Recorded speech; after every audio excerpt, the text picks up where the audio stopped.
Bienvenido, como siempre, a su casa.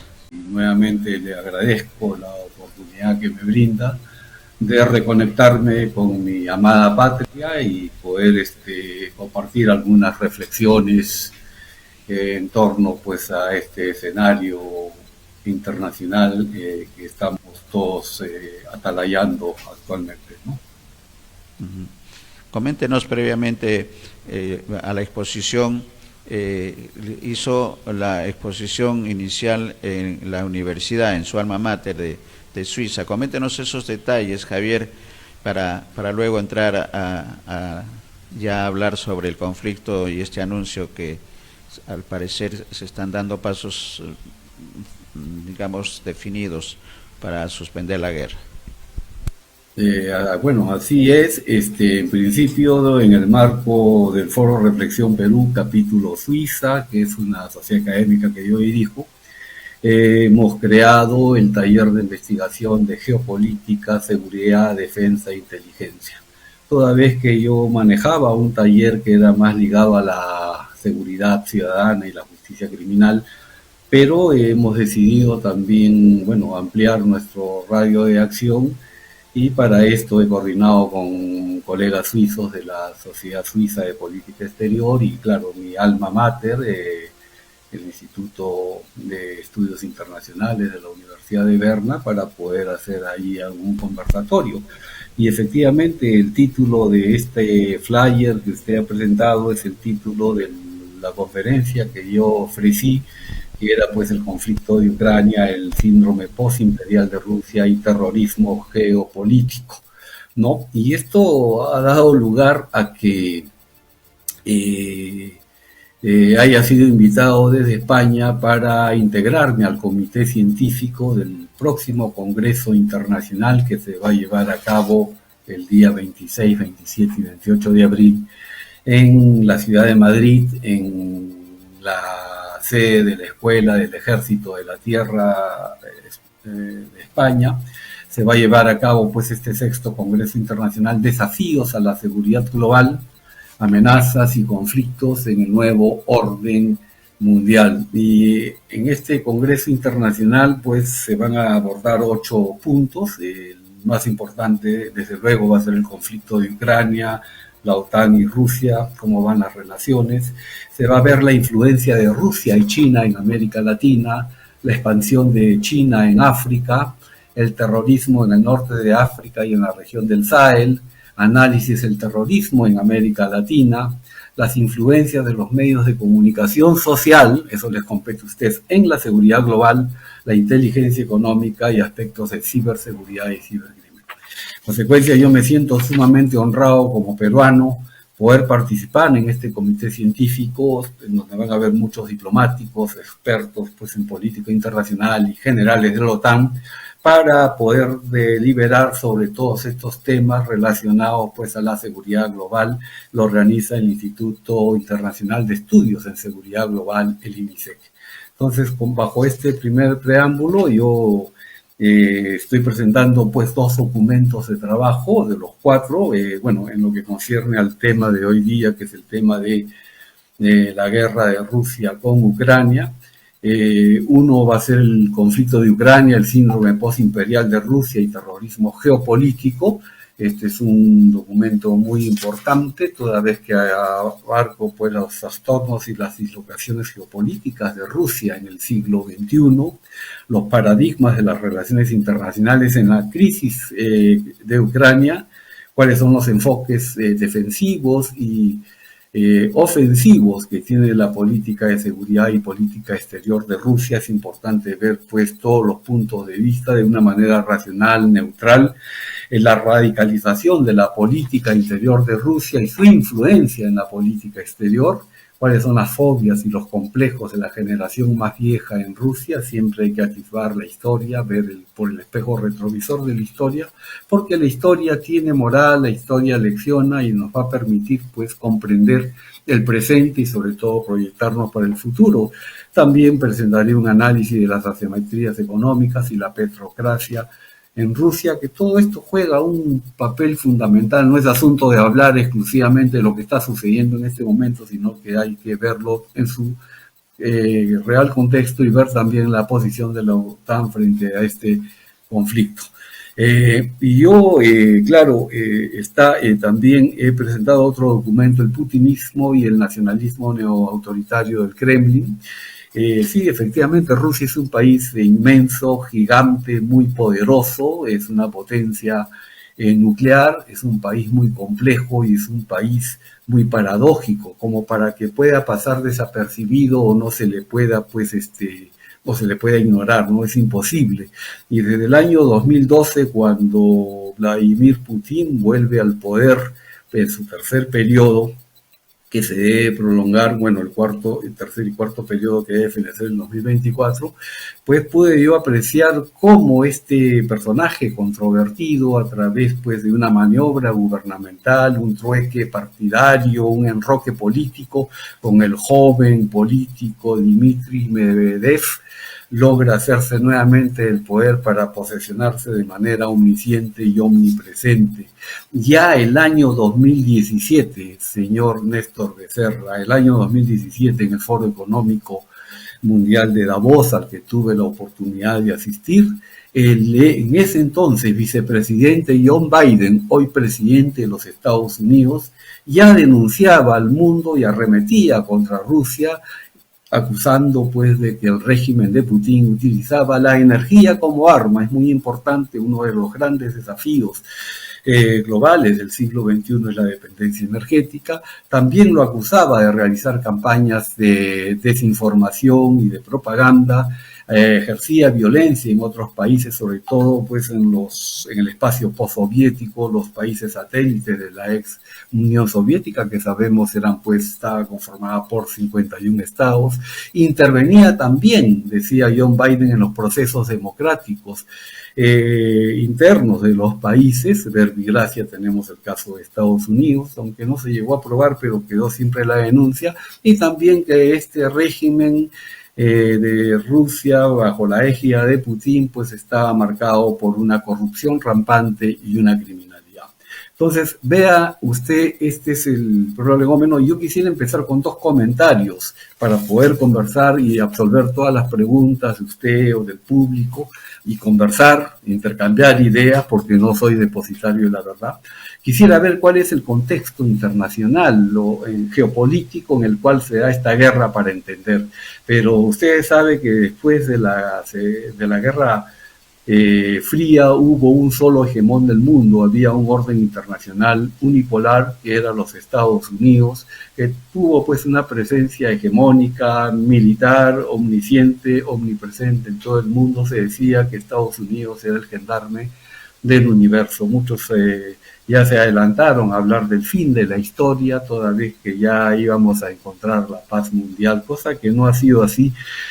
Mientras tanto, mientras Estados Unidos ejercía ese poder unilateral, Rusia seguía tratando de mantener una influencia en estos países satélites de la Unión Soviética paulatinamente, y paralelamente también vamos viendo que va creciendo otro coloso que va saliendo a la palestra. Me estoy refiriendo a China, ¿no? Con un gran crecimiento económico, con un gran crecimiento político, estratégico. Entonces se ve pues en el interín como Rusia con China se van entendiendo. Xi Jinping, que sabemos, Rusia es un país autoritario, no es un país democrático, hace alianzas estratégicas con una Rusia acomplejada y en cierto modo con ese síndrome y esas ambiciones de ser un poder imperial, ¿no? Tenía ignorancia de lo que era la Unión Soviética, un régimen autoritario, y esto está comprobado por la anexión de Crimea en 2014, el 2008 tiene usted el caso de Georgia. Estamos viendo también la intervención de Rusia apoyando a Assad en Siria.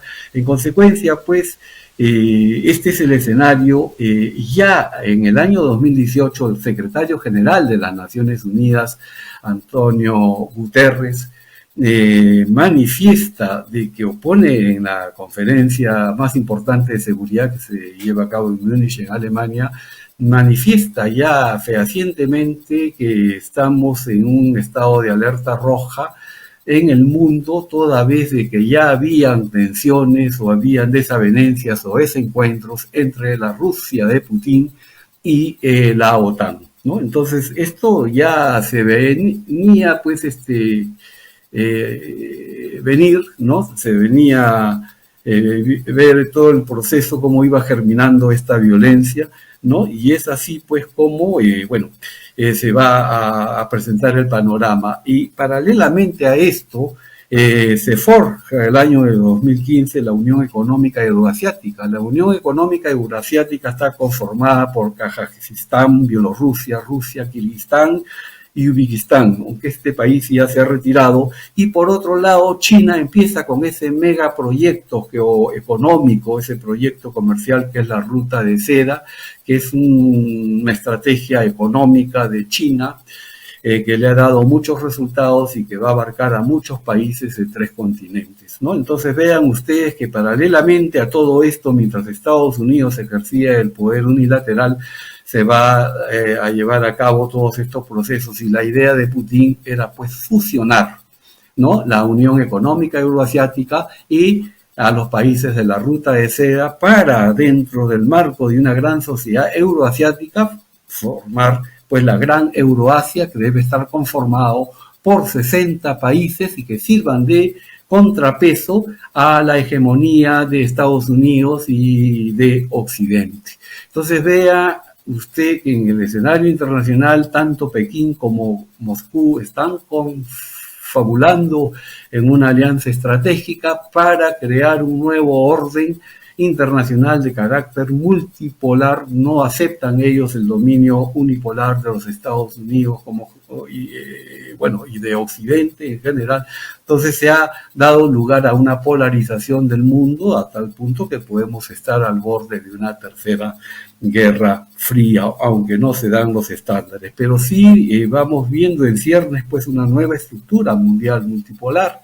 Del G8 hemos pasado al G20, surgen nuevos protagonistas, actores globales en el escenario internacional, ¿no? Hay una reondulación, una renacionalización en la política internacional, y este es el escenario general que yo quería a ustedes explicarles de lo que es este contexto internacional. No va a ser tan fácil para Rusia ni para China misma, a pesar de su poderío económico, llegar a ser un hegemón del mundo.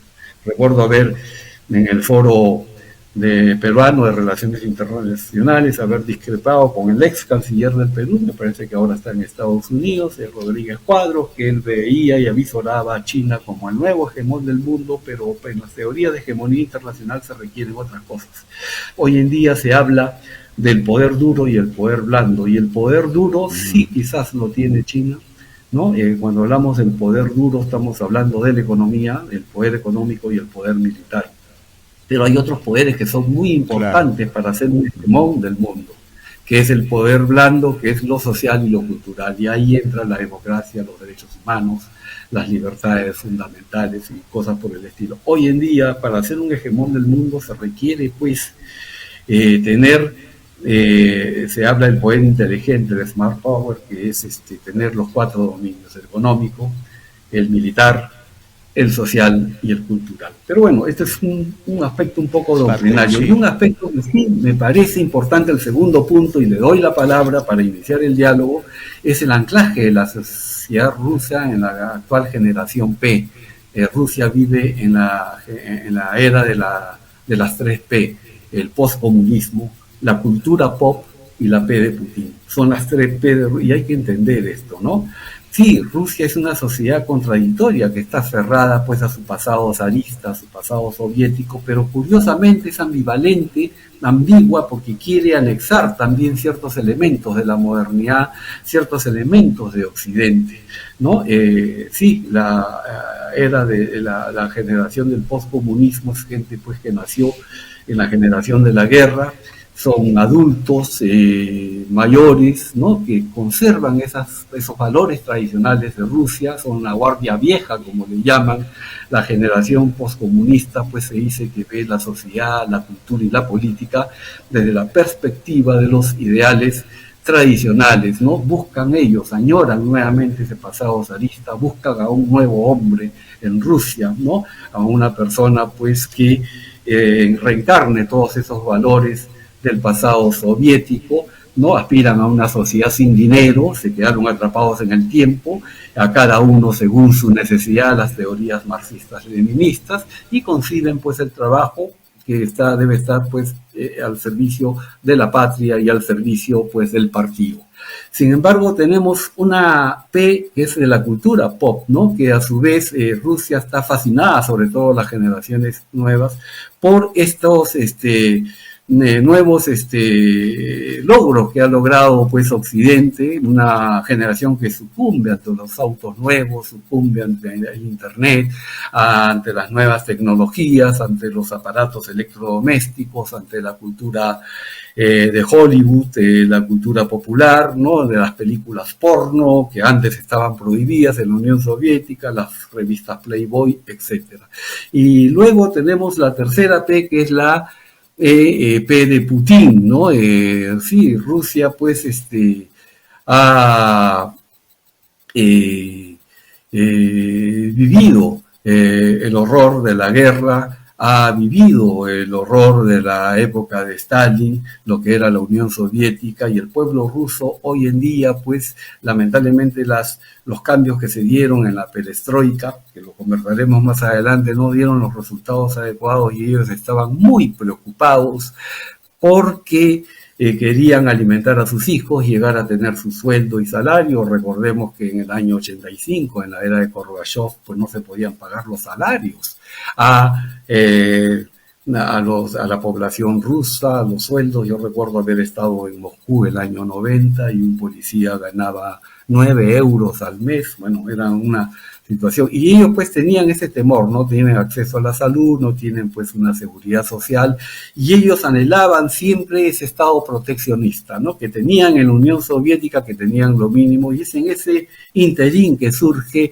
este personaje, la figura protectora de Vladimir Putin, un hombre de la KGB, un hombre de inteligencia, un hombre con conocimiento de estrategia militar, que representaba o simbolizaba la autoridad, el orden y la disciplina, y se va a hacer del poder, pues, el año 2000 para crear un Estado vigilante, un Estado autocrático, un Estado autoritario, en donde los medios de comunicación van a estar a su merced, un dominio pleno, absoluto, y con la suerte de tener una bonanza económica en el año 2000, que el mercado energético los precios van subiendo de las materias primas, petróleo y gas, lo que le permite a él, pues, poder pasar de país deudor a país acreedor, poder pagar todas las deudas y, carambas, poder aliarse con una oligarquía rusa y, carambas, ellos entusiasmarse por esta bonanza económica,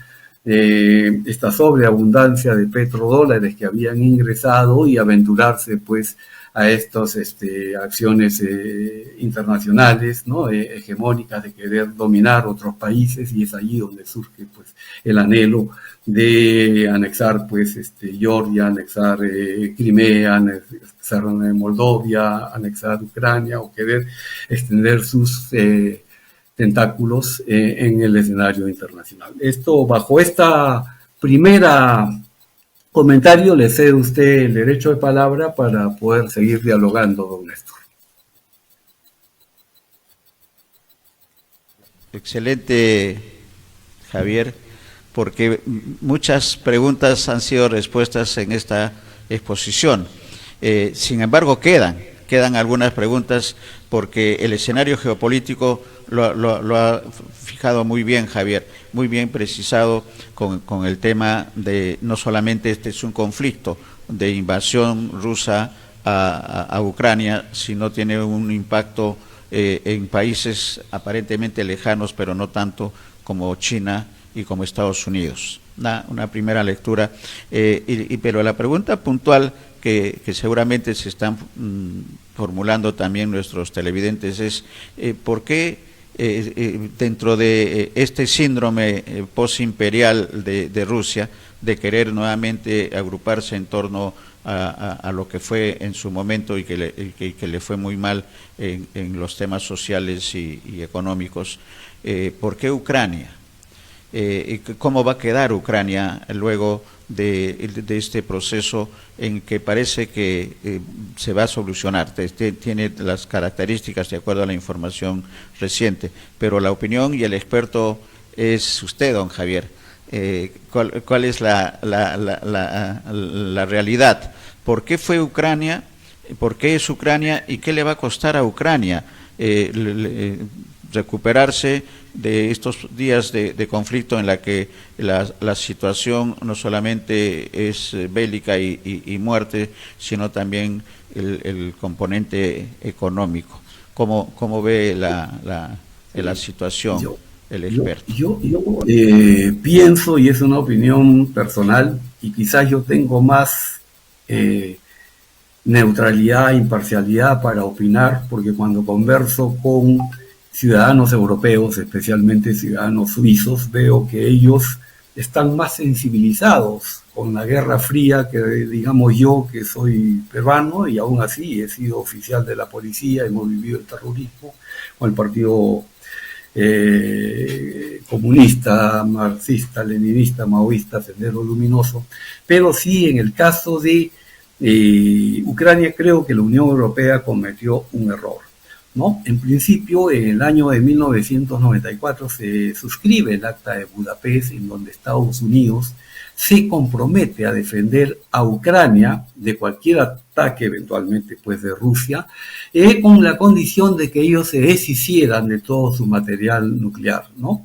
Y que sí, advirtió solamente Estados Unidos a Rusia que si ellos atacaban Ucrania iban a imponer sanciones económicas. Esto pues fue una invitación para que Ucrania fuera invadida. Ucrania era considerada el escudo de Europa, ¿no? Frente a ese bloque de la ex Unión Soviética. Bueno, ¿y qué es lo que hace la OTAN, la Organización del Tratado Transatlántico Norte? Ellos van a comenzar a ampliar la cobertura de ese esquema defensivo, de ese bloque defensivo que habían formado, y van a incluir a ex enemigos de la Unión Soviética, países satélites, que se van a incorporar a OTAN. Según, pues, en opinión de los generales de OTAN, era con la finalidad de poder abordar con estos países de manera más directa, con mayor confianza y transparencia, generando confianza y transparencia acerca de la seguridad y acerca de lo que significaba Rusia. Entonces, para empezar, esto pues fue visto no con ojos muy optimistas de parte de Rusia, al ver pues que la OTAN no había cumplido con los acuerdos de no extenderse y comenzó a extenderse, ¿no? Y el problema se ha generado ya cuando Ucrania ha estado insistiendo en ser parte de la Unión Europea, y eso se traducía también en ser parte de la OTAN. Ya Henry Kissinger lo dice, que él ha sido pues el gran protagonista en la Guerra Fría, y habló de que Ucrania tenía que mantenerse neutral y que no podía haber ese coqueteo entre la Unión Europea y Ucrania. Entonces, allí ha estado el primer punto de ese encuentro. Hay que escuchar también. Yo no suscribo la política de Rusia, y se lo he dicho a diplomáticos de la Federación Rusa aquí en conversaciones directamente, porque es inconcebible la invasión militar de Rusia a Ucrania, que es un país pacífico, es un país democrático, es un país que no tiene la misma capacidad bélica que Rusia, y tener que atacar a población civil, tener que atacar hospitales, tener que atacar una serie de edificios en donde no son cuarteles militares ni lugares estratégicos. Esto pues viola no solamente la Carta de las Naciones Unidas, sino está violando pues los derechos humanos y las normas del derecho internacional humanitario que están contemplados en la Convención de Ginebra. Y a mi juicio, Vladimir Putin, Rusia, él como jefe de Estado, esta invasión militar no puede quedar impune, y él debe ser juzgado por crímenes de guerra en la Corte Internacional de la Haya, si es que existe un orden, una justicia internacional, ¿no? Es un tema muy polémico, pero el asunto es así. Y se ha podido evitar también los errores que ha cometido la Unión Europea. Primeramente dejó a Ucrania pues libre, dejó a Ucrania sin tanto Ucrania, Moldavia y Georgia, ¿no? Por eso que después, bueno, Rusia ya se ha visto tentada en anexar Georgia y anexar también Crimea, pero algo que no ha contemplado, sí, quizás Putin en sus errores de cálculo ha sido pues que una cosa es Georgia y Crimea y otra cosa es Ucrania, porque Ucrania está en territorio europeo, ¿no? Entonces Europa pues es un bloque político, económico, militar fuerte, es un país civilizado, mientras que los otros dos países estaban en Asia. Consecuencia ahí ha habido, pero se ha podido evitar. Uno de los puntos que establecen los diplomáticos rusos conversando es de que se ha podido evitar esta guerra, ¿no? De una u otra manera se hubiera podido evitar.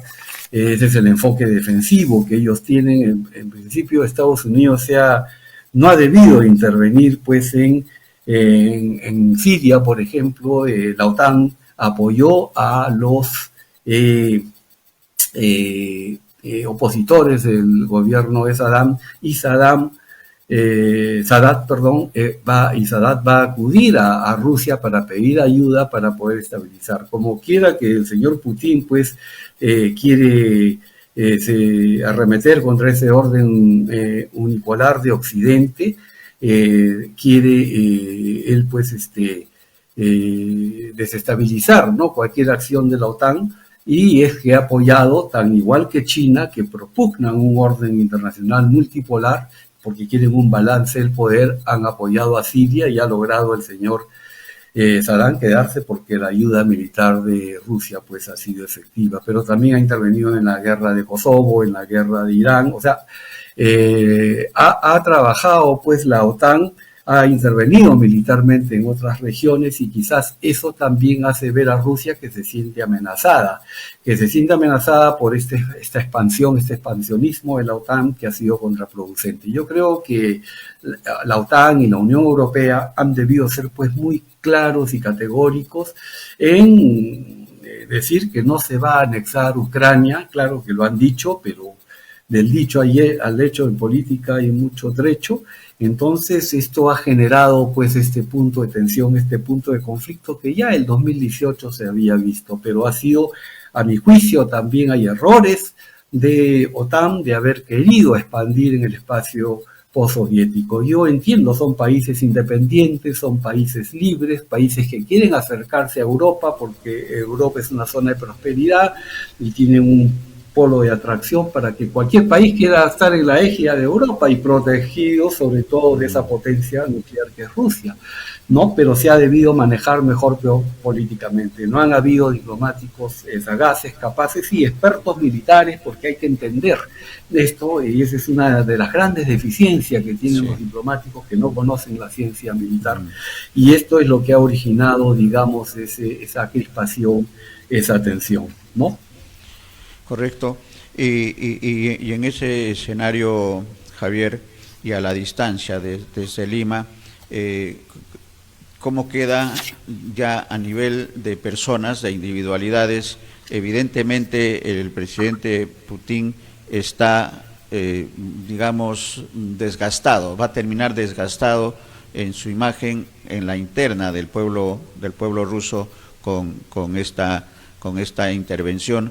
Y si consideramos que es probable, de acuerdo al Financial Times que habíamos dado a conocer al inicio, que está en camino un acuerdo que podría darse en las próximas horas, y en la que Kiev renuncia a integrarse en la OTAN y límites a sus fuerzas armadas, que no era el objetivo de Putin y del trabajo que estaban realizando desde Moscú.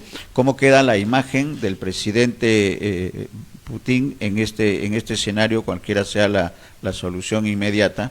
Primero, y segundo, que quien está, digamos, agazapado en este escenario de geopolítica mundial es China.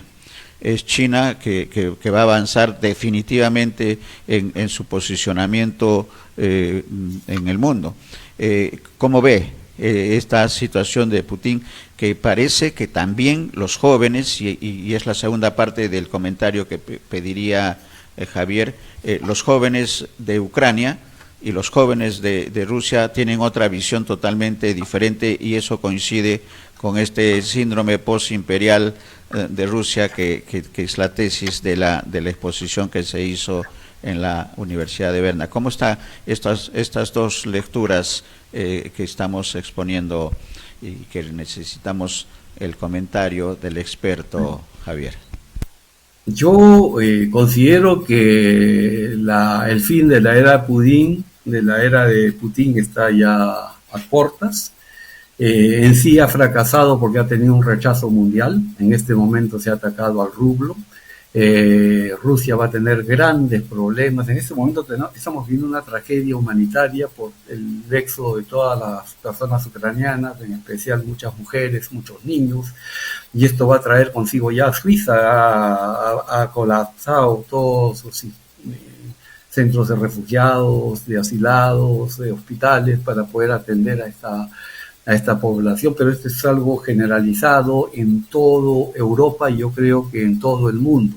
Aunque por ahí escuché a un político peruano decir que aprobaba el ataque de Rusia a Ucrania, es triste, lamentablemente, es parte de nuestro folclore nacional, la realidad que tenemos, pero yo pienso que ha cometido grandes errores Putin y se ha encontrado con un pueblo aguerrido, un pueblo que no está dispuesto a abdicar, y están aplicando pues las técnicas de la guerra irregular, de la guerra híbrida, de las guerras asimétricas, que está dando lugar a que Rusia pues tenga una serie de problemas. Ya se va incrementando el número de muertos, no solamente de parte de Ucrania y de la población ucraniana, sino también de las huestes militares de Rusia, y las sanciones económicas van a ser pues gigantescas y va a llevar a la ruina a Rusia. Yo he hecho un análisis, en base a informes económicos de especialistas de lo que va a suceder en la economía de Rusia, y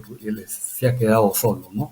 Esta intervención, esta invasión militar genera más rechazo y más odio frente a los rusos que aceptación alguna, y es más, estoy viendo ya videos, no sé si serán ciertos o no, somos víctimas de las fake news, de los videos fakes, pero sí los soldados también rusos, que es gente joven, está perdiendo la vida y está peleando por nada, y no les causa ninguna gracia tener que matar mujeres y niños, personas ancianas, población civil que no tiene nada que ver, por esta absurda decisión del señor Vladimir Putin y de la Duma, porque es el parlamento pues ruso el que ha aprobado esta guerra. Pero ahí tenemos un problema en Rusia, ¿no? Y muchas veces esta oligarquía pues se ha visto reflejada en esa lealtad que sí existe a la guardia vieja, a la generación P, pero usted ha hablado de los jóvenes, y esa es la generación pop,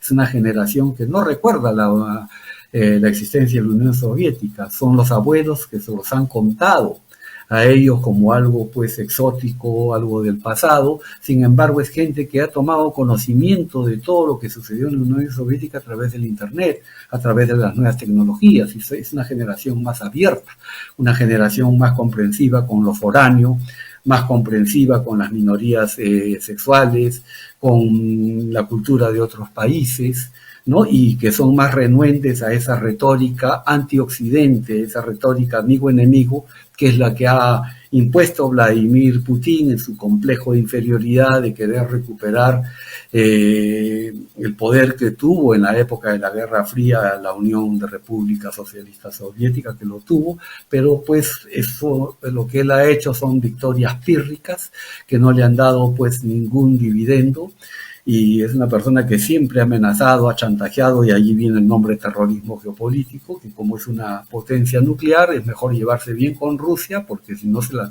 tienen que ver, pero siempre quiere aprovechar de ese arsenal bélico, de ese arsenal nuclear, y nos pone a puertas de una tercera guerra mundial, estar pues un hombre inmaduro.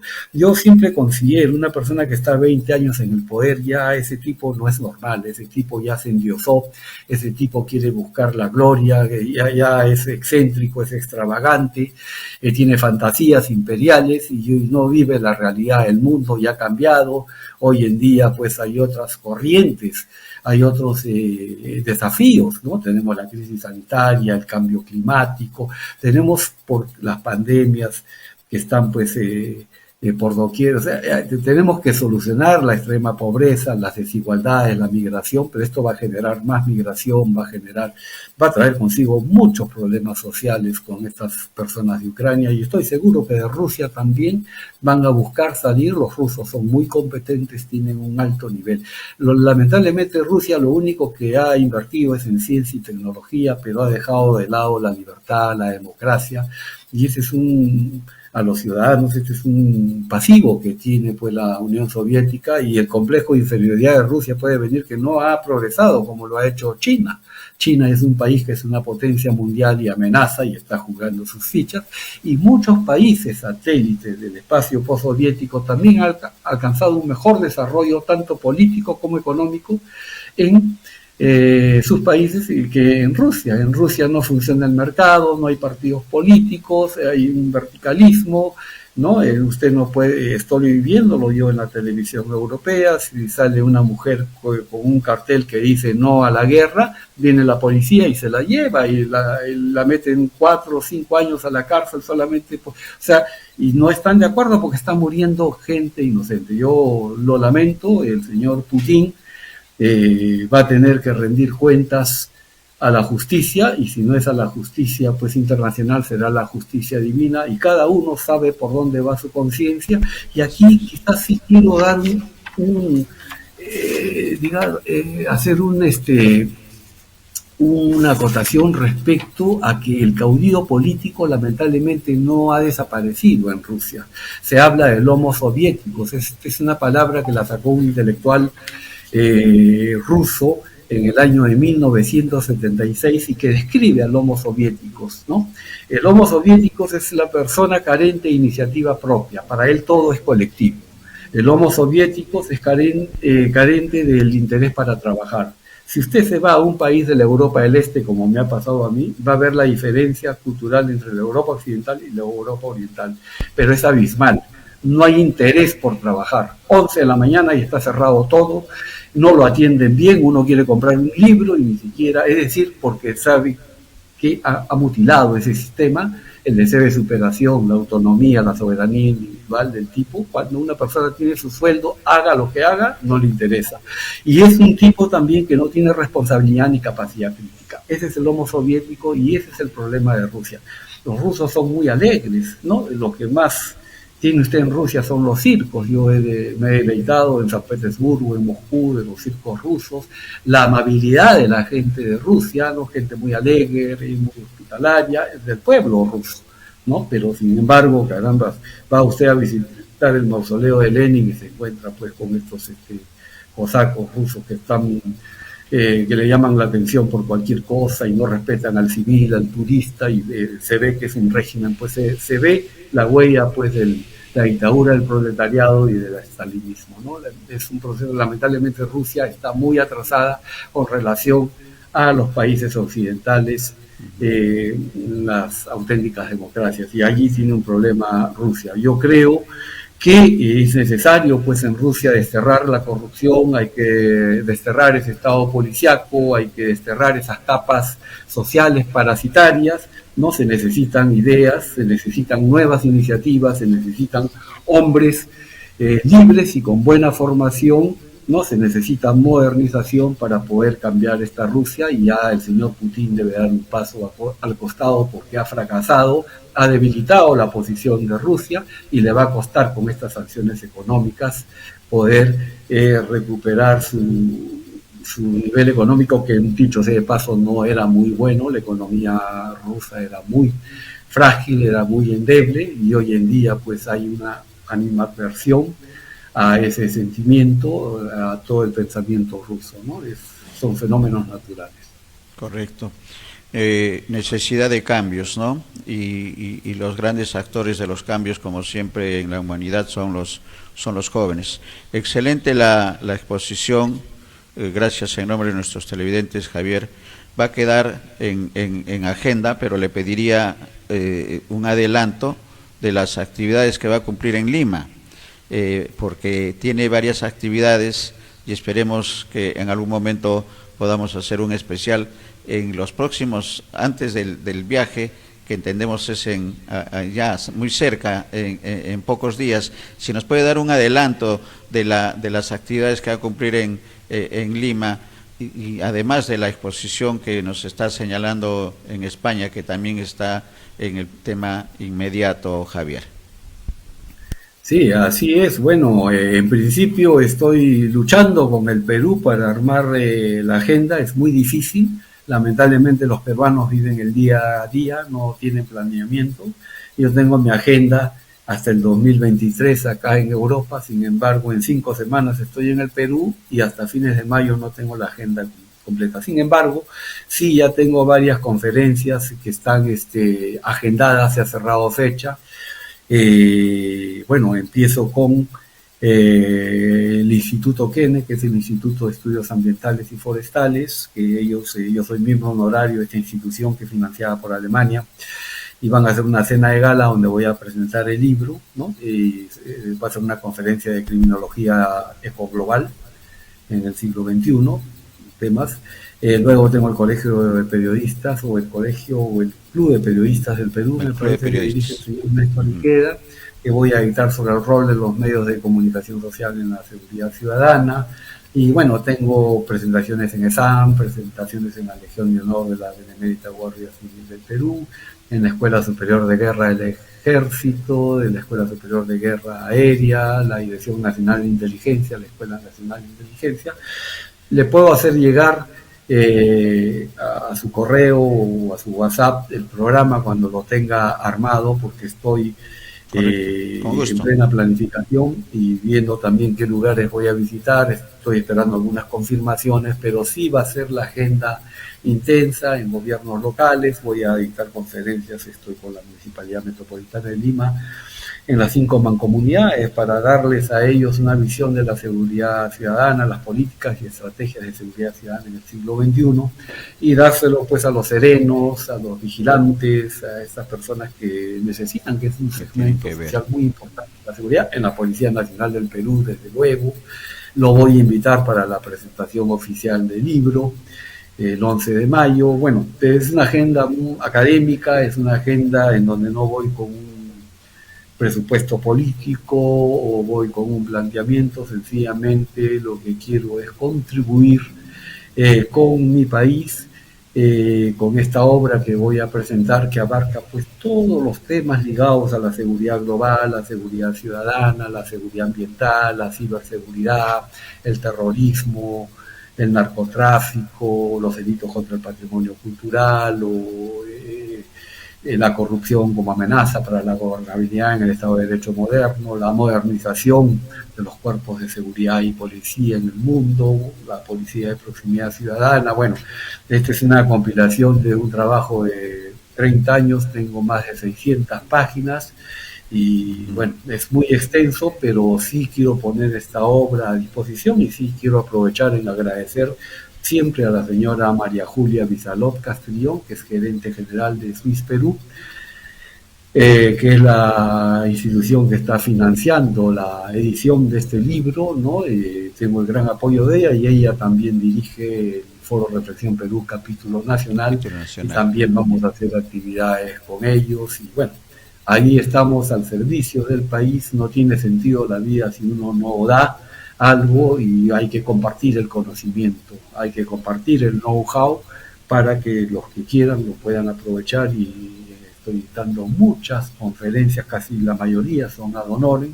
Solamente si una institución quiere ya un coloquio, un seminario, bueno, es diferente porque ya tengo que dar 3, 4 conferencias, pero una sola conferencia es la que ofrezco, que es la conferencia base, que es el resumen del libro. Eso sería todo, don Néstor. Correcto. Muchas lo que gracias, le puedo decir. felicitaciones por todas esas actividades y recordar sobre todo a los colegas que también va a haber una exposición en el Club de Periodistas, y entiendo que también el Colegio de Periodistas está tratando de coordinar con usted, Javier, para una exposición de este tema de la responsabilidad social de los medios de comunicación en estos tiempos, no solamente de pandemia, sino de crisis política, de crisis económica, y que en el Perú creo que se han juntado y que la población todavía está esperando esos cambios. Gracias, Javier. Vamos a tener una conversación antes del viaje, yo creo que más de una. La exposición en Madrid, Okay. ¿cuándo es? ¿Ya se fijó la agenda de la exposición en Madrid, Sí, Javier?